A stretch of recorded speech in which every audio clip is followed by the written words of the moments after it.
In many cultures, they had what they called palm readers. They claimed that a palm reader can simply look at the lines in your hand and tell you your destiny. Of course, that is complete nonsense.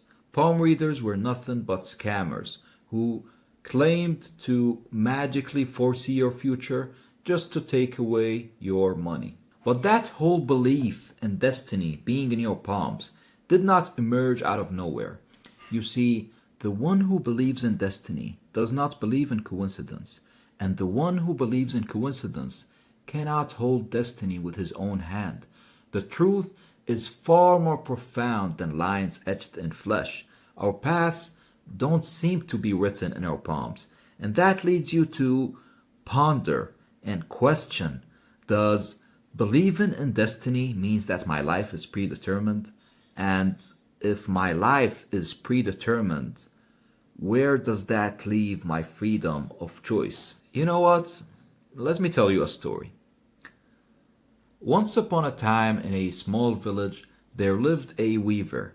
His hands moved with amazing skill, creating patterns so beautiful they seemed magical.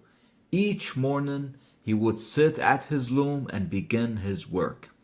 The colorful threads, yellow, blue, and red, they seemed to come alive in his hands. But this year was different. Times were hard in the village, and people were poor, and no one was buying the weaver's beautiful cloth.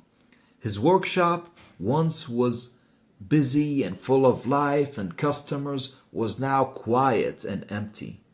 One of his students asked, "Why keep weaving when no one will buy your work? Why create beauty when the world does not care?" But the weaver just kept working.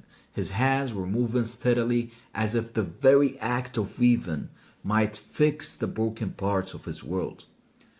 One evening, as the sky turned dark, a spider came down from the ceiling. It began to spin a web in the corner of the room, and the weaver watched the spider work, a tiny artist hanging in its own creation.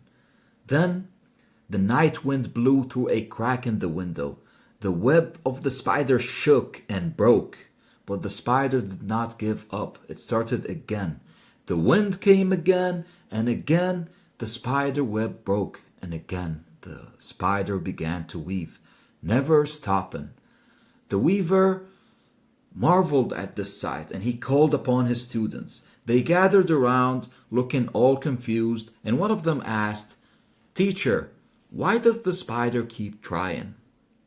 "The wind will just break its web again." The weaver smiled, watching the spider, and he said, "The spider does not weave for the wind. It weaves because that is what it does. In the weaving, it finds its purpose. Whether the web lasts for an hour or 100 years, it does not matter."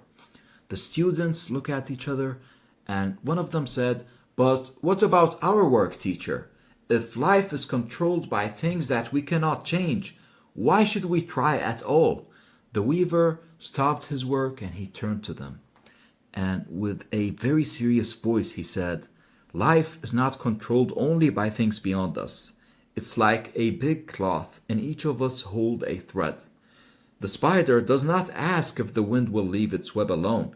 It weaves because weaving is its way of being alive. So must we work, not because we know what will happen, but because we love the work itself. The threads might break, the pattern may change, but in the weaving is where we find ourselves." Years later, villagers would tell how the weaver's greatest creation was not cloth, even though his clothing was amazing, but his greatest creation was his lesson. And this is the lesson.